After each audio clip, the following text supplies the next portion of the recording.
Today we will learn and reflect on Abraham Lincoln's Gettysburg Address, the funeral oration of Pericles, and Winston Churchill's speech honoring the pilots who saved democracy after the Battle of Britain. Just as in America, the high morals of the struggle against slavery were abandoned after Reconstruction, when the withdrawal of federal troops gave rise to Jim Crow segregation, disenfranchisement of blacks, and the KKK lynchings, so also in Athens the high morals of Pericles and his radical democracy decayed in the terrible sufferings of the plague that struck Athens in the second year of the war. And this is the last of the first 4 videos where we examine the history of the Peloponnesian Wars. Plutarch offers few comments on this speech by Pericles. And the other videos reflect on Plutarch's moral biographies of the key Athenian leaders before and in the first years of the war. And these 4 videos also examine both the history and Plutarch's moral biographies of the key Athenian and Spartan leaders during and ending this first great war of history. At the end of our talk, we'll discuss the sources used for this video. Please feel free to follow along in our PowerPoint script posted to the slide share. Please, we welcome interesting questions in the comments. Let us learn and reflect together.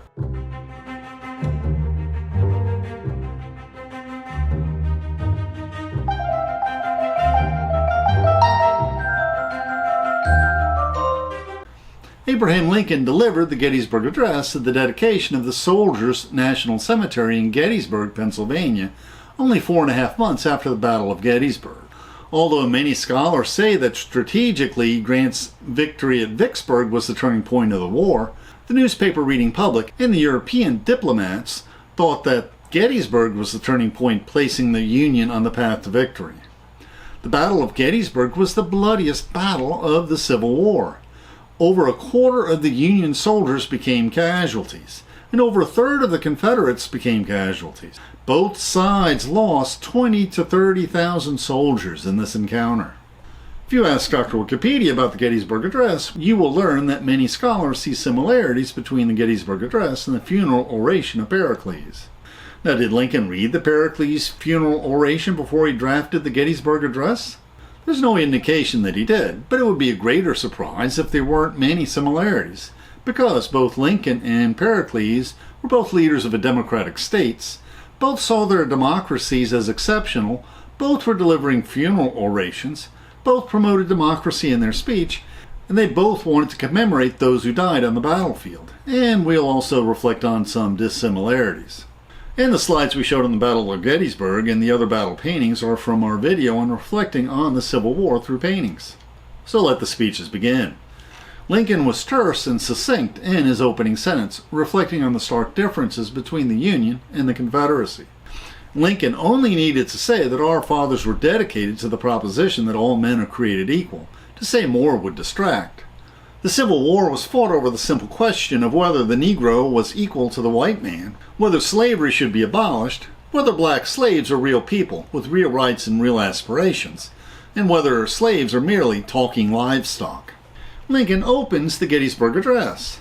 77 years ago, our fathers brought forth on this continent a new nation conceived in liberty and dedicated to the proposition that all men are created equal. For his part, Pericles pushed through the reforms establishing the Radical Democracy of Athens, where all citizens could participate on all levels of the assembly, councils, juries, and courts.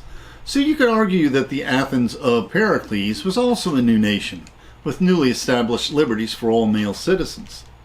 And Pericles praises the Athenian democracy in his funeral oration. Let me say that our system of government does not copy the institutions of our neighbors. It is more the case of our being a model to others than of our imitating anyone else.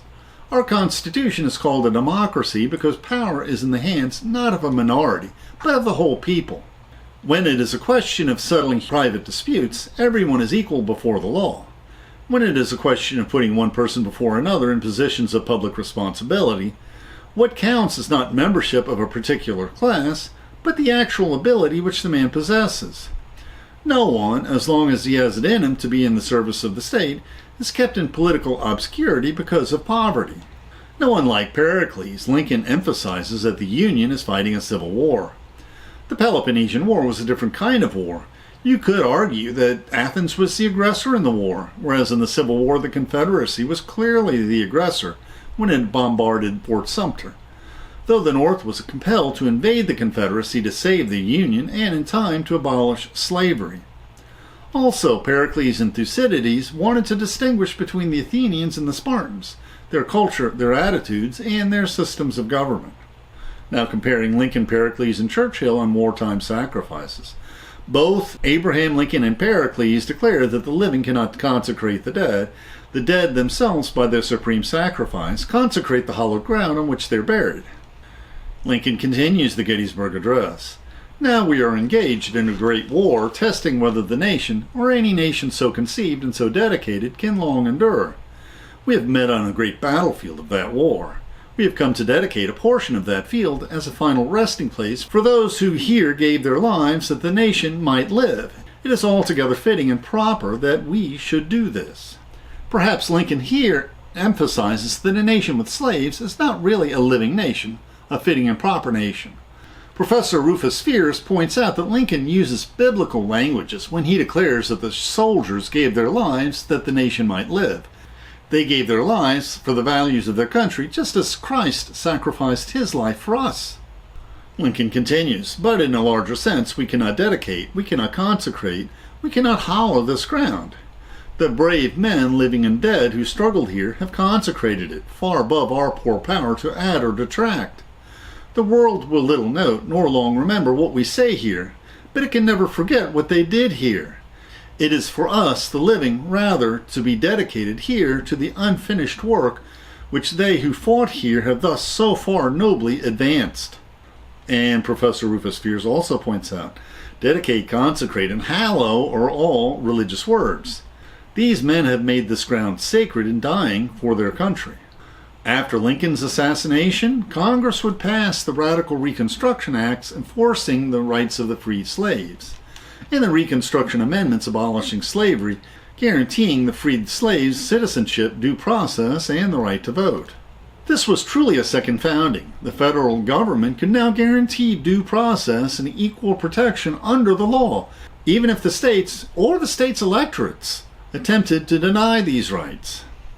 Like Lincoln, Pericles felt that mere words were insufficient to truly consecrate those soldiers who had given their lives fighting for their country. Professor Jeremy McInerney said that the Athenians were expecting to hear the standard speech about how the noble Theseus defended Athens from the Amazonians, how the Athenians defeated the Persians at the Battle of Marathon and the Battle of Salamis. But no, Pericles instead does the unexpected. He tells the Athenians, "You've already heard these speeches before, so today I will celebrate our democracy." This is how Pericles opens his funeral oration. Many of those who have spoken here in the past have praised the institution of this speech at the close of our ceremony. It seemed to them a mark of honor to our soldiers who have fallen in a war that a speech should be made over them. I do not agree. These men have shown themselves valiant in action, and it would be enough, I think, for their glories to be proclaimed in action, as you have just seen it done at this funeral organized by the state. Our belief in the courage and manliness of so many shall not depend on the goodness or badness of one man's speech. What Pericles is referring to is the practice of gathering all the remains of the men in battle for the prior year in large coffins, one for each tribe, that will be buried after the ceremony. Now, in a warrior culture like that of ancient Greece, courage and manliness are prime virtues. A similar memorial speech, although it is not a funeral oration, is Winston Churchill's speech commemorating the brave fighter pilots who triumphed in the Battle of Britain, when many people feared that England may be lost, when many people feared that the Nazis might invade England. This speech was delivered when the immediate threat of invasion from Nazi Germany had dissipated, but England now faced a long and uncertain future and a long and uncertain war. Churchill recounts the struggle the British recently survived. The British nation and British Empire, finding themselves alone, stood undismayed against disaster. Our people are united and resolved as they have never been before. Death and ruin have become small things compared with the shame of defeat or failure in duty. We cannot tell what lies ahead. It may be that even greater ordeals lie before us. We shall face whatever is coming to us. We are sure of ourselves and our cause, and that is the supreme fact which has emerged in these months of trial. We have good reason to believe ourselves capable of continuing the war, if necessary alone, if necessary for years. And when these speeches were delivered, Athens, the Union, and Britain faced many long years ahead, battling a determined foe. And so now we'll discuss how Lincoln, Pericles, and Churchill all honored their dead. Lincoln concludes the Gettysburg Address. It is rather for us to be here dedicated to the great task remaining before us, that from these honored dead we take increased devotion to that cause for which they gave the last full measure of devotion, that we here highly resolve that these dead shall not have died in vain, that this nation under God shall have a new birth of freedom, and that government of the people, by the people, and for the people, shall not perish from the earth. Now, in the beginning of the speech, Lincoln mentions liberty, but here Lincoln talks of devotion to a new birth of freedom, not a false freedom that enslaves others, but the true freedom that will not perish or be forsaken. And near the end of Pericles' funeral oration, he declares all citizens should be inspired by the example of these brave soldiers. This, then, is the kind of city for which these men, who could not bear the thought of losing her, nobly fought and nobly died. It is only natural that every one of us who survived them should be willing to undergo hardships in her service. So all three of our speakers, Lincoln, Pericles, and Churchill, urged their countrymen to be eager to undergo hardships to further their democracy. And Pericles reminds us once again that the ancient Greek culture was a warrior culture. Pericles says this about the struggles of the soldier. As for success or failure, they left in the doubtful hands of hope, and when the reality of battle was before their faces, they put their trust in their own selves. In the fighting, they thought it more honorable to stand their ground and suffer death than to give in and save their lives. So they fled the reproaches of men, and abiding with life and limb the brunt of battle, and in a small amount of time the climax of their lives, a culmination of glory, not of fear, were swept away from us. And Pericles reminds us, as Homer reminds us in the Iliad, that warriors in a warrior culture fight for kleos or glory. In ancient Greece, you were immortalized by the memories your fellow countrymen had of your courageous acts on the battlefield.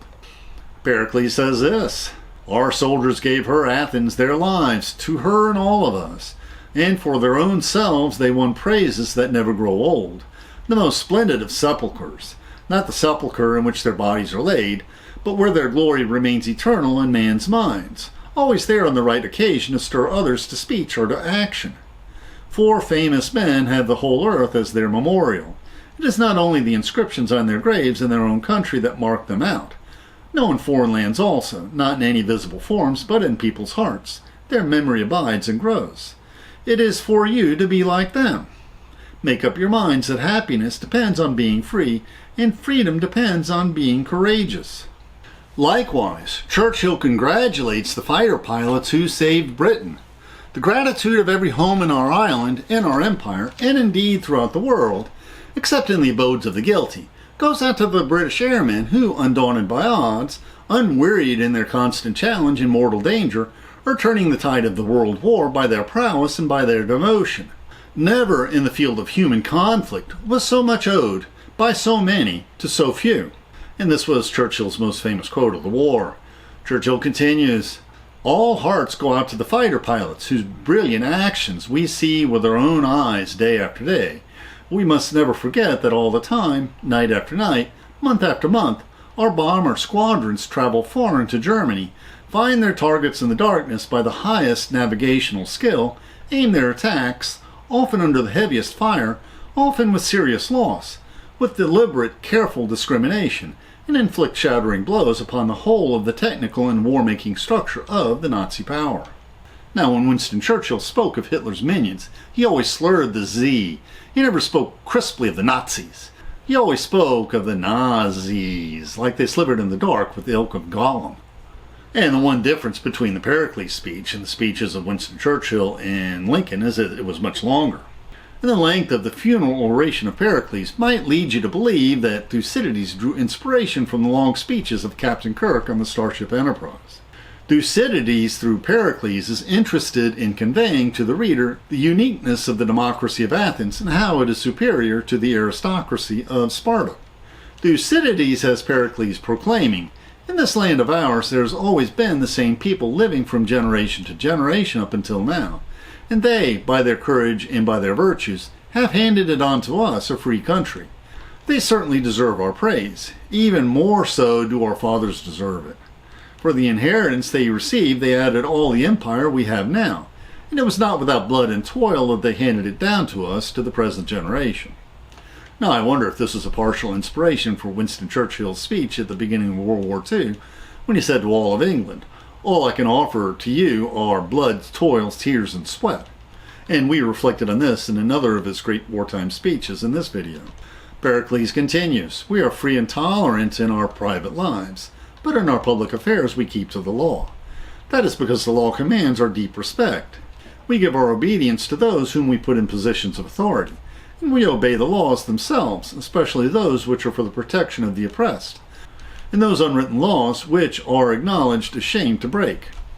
When Pericles compares the Athenians to the Spartans, he says this, "There's a difference in our educational systems. The Spartans from the earliest boyhoods are submitted to the most laborious training and courage. We Athenians, in contrast, pass our lives without all these restrictions, yet we are just as ready to face the same dangers as they are. There are certain advantages to our way of meeting danger voluntarily, with an easy mind, instead of with a laborious training, with natural rather than state-induced courage." In this painting of a Spartan woman giving a shield to her son, reminds us of the Spartan mother who admonishes her son as he goes out to battle. Either come home carrying your shield, or come home dead on top of your shield, because those who flee from battle usually discard their shields. Pericles answers that Athenians are also Spartan in their ethics. "Our love of what is beautiful does not lead to extravagance. Our love of the things of the mind does not make us soft. We regard wealth as something to be properly used, rather than something to boast about. As for poverty, no one needs to be ashamed to admit it, but the real shame is not in taking practical measures to escape from it. Here each individual is interested not only in his own affairs, but in the affairs of the state as well, even those who are mostly occupied with their own business or extremely well informed on general politics." Thucydides and Pericles are both proud of the radical democracy of Athens, and how the ordinary citizen showed much wisdom in the affairs of state, although the subsequent history of the Peloponnesian War suggests that after Pericles, demagogues steered the assembly. Pericles proclaims, "We Athenians on our own persons take our decisions on policy or submit them to proper discussion, for we do not think that there is an incompatibility between words and deeds. The worst thing is to rush into action before the consequences have been properly debated. Others are brave out of ignorance, and when they stop to think, they begin to fear. But the man who can most truly be accounted brave is he who knows the meaning of what is sweet in life and what is terrible, and then goes out undeterred to meet what is to come." Now Pericles must be speaking about how Athenians treat one another, rather than how Athenians treat our allies, since Thucydides constantly has Athenians proclaiming that they have a right to act out of their own self-interest. "We make friends by doing good to others, not by receiving good from them. That makes our friendships all the more reliable, since we want to keep alive the gratitude of those who are in our debt by showing continued goodness to them. Whereas the feelings of one who owes us something back lack the same enthusiasm, since he knows that when he repays our kindness, it will be more like paying back a debt than giving something spontaneously. We are unique in this. When we do kindness to others, we do not do them out of any calculations of profit or loss. We do them without afterthought, relying on our own free liberality." Pericles also counsels the Athenian women to carry on when he says this, "All the same, all those of you who are of the right age must bear up and take comfort in the thought of bearing more children. In your homes these new children will prevent you from brooding over those who are no more, and they will be a help to the city both in filling the empty places and assuring her security." Now in this section where Pericles speaks of the duties of women, he's been criticized by modern feminists, because the modern world is not the ancient world. The ancient world was a dangerous place for widows and women, and it was a place of high infant mortality, and replacing the soldiers was indeed a very legitimate concern for the state. And Pericles says, "Permit me to offer widows a short word of advice. Your greatest glory is to be least talked about by men, whether they are praising you or criticizing you. For the time being, our offerings to the dead have been made, and for the future their children will be supported at public expense by the city until they come of age." And this benefit was actually very rare in the ancient world and also in the medieval world. And here Pericles ends the speech with these words, Where the rewards of valor are the greatest, there you will find also the best and bravest spirits among the people. And now, when you have mourned for your dear ones, you must depart. Immediately after the funeral oration, Thucydides tells us about the terrible tale of the plague that struck Athens. The plague struck dead over a quarter of the population of Athens, including soldiers and rowers. Thucydides remembers, words indeed fail when one tries to give up general picture of the disease. And as for the sufferings of individuals, they seem almost beyond the capacity of human nature to endure. Nobody was spared the effects of the plague. Even the Spartans eased up on their attacks for fear that they would catch the plague. And we're going to quote Thucydides at length here so that we can better understand what ancient people suffered through when they suffered through the plague, and we see that both in this story and in the stories in the Old Testament. And Thucydides remembers, those with naturally strong constitutions were no better able than the weak to resist the disease, which carried away all alike, even those who were treated and dieted with the greatest care. The most terrible thing of all was the despair into which people fell when they realized that they had caught the plague, for they would immediately adopt an attitude of utter hopelessness, and by giving in this way they would lose their powers of resistance. And he tells us of some horrible sights. The bodies of the dying were heaped one on top of one another, and half-dead creatures could be seen staggering about in the streets or flocking around the fountains in their desire for water. For the catastrophe was so overwhelming that men, not knowing what would happen next to them, became indifferent to every rule of religion or law. The funeral ceremonies, which used to be observed, were now so disorganized that they buried the dead as best they could. Athenians would even hog funeral pyres, and sometimes throwing the body of a relative on someone else's burning corpse. With the plague came a state of unprecedented lawlessness. People resolved to spend their money quickly and to spend it on pleasure, since money and life alike seemed to be equally ephemeral.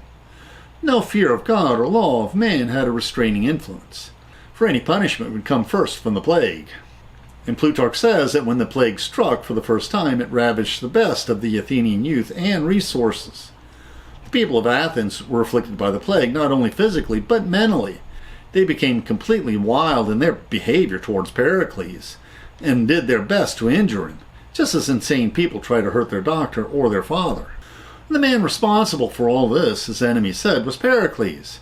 Because of the war, he had squeezed the rustic rabble inside the city walls, and then made no use whatever of these men, but left them pinned up like cattle to infect one another with death, without providing them with any diversion or relief. Pericles also lost a sister and many relatives and supporters. However, he did not let these disasters make him give up or become a traitor to his lofty principles and noble detachment.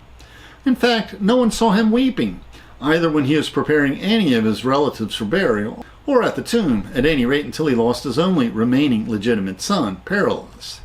Now, refraining from weeping when tragedy struck was a stoic virtue, and this is another characteristic of a warrior culture, or perhaps helpful in ancient times when death was ever present. And the people of Athens repented and returned Pericles to his place of prominence. After Sparta once again invades Attica, Pericles addresses the Athenian assembly. What has happened is this: you took my advice when you were still untouched by misfortune and repented of your actions when things went badly with you. It is because your own resolution is weak that my policy appears to you to be mistaken. My policy is a policy which entails suffering. Each one of you already knows what the suffering is, but its ultimate benefits are still far away and not clear for all to see. Pericles warns the assembly when many tire after several years of war. Do not imagine that we are fighting for is simply the question of freedom or slavery. There is also involved the loss of our empire and the dangers arising from the hatred which we have incurred in administering. And this following passage is quoted by many historians. Nor is it any longer possible for you to give up the empire, though there may be some people who, in the mood of sudden panic and in the spirit of political apathy, actually think that this would be a fine and noble thing to do. Your empire is now like a tyranny. It may have been wrong to take. It is certainly dangerous to let it go. The kind of people who talk of doing so and persuade others to adopt their point of view would very soon bring a state to ruin. And Plutarch reveals that after Pericles himself had died from the plague, the Athenians soon realized what they had lost, that for all this aloofness there had never been a more moderate character, and that for all his self-possession there had never been anyone with a more impressive nature. So greatly was the state afflicted then with a rich crop and horde of evil, which he had kept buried and whose dominance he had obstructed by keeping it weak and insignificant, that the offensive power he once yielded, which had previously been dubbed aristocracy and tyranny, was seen to have been a source of safety and protection. Now we'll discuss the sources we used for this video. Since all of our videos on the Peloponnesian War access many of the same multiple sources, we cut another video reviewing these sources. Now all of these sources, including Thucydides, Plutarch, and Will Durant, were all a joy to read. In addition to these sources in this video, Professor Rufus Fears in his lectures on books that have made history and can change your life, Lecture 21 compares, as we do, the funeral oration of Pericles to Lincoln's Gettysburg Address. And we used this lecture as a resource to point out the biblical allusions Lincoln draws out in his Gettysburg Address. The YouTube description includes a link to our PowerPoint script that we uploaded to SlideShare and also our blog. Please support this channel by sharing this video with your friends and by clicking on the like and subscribe buttons and by clicking on the Amazon links to purchase any of the books we discussed, which will earn us a very small affiliate commission. And please consider becoming a patron of our channel. Plus, we will host special discussion groups for our patrons. Plus, you can click on the Meetup or small M icon to participate in our online discussions, where we practice our future YouTube scripts. And please click on the links for other videos that will broaden your knowledge and improve your soul.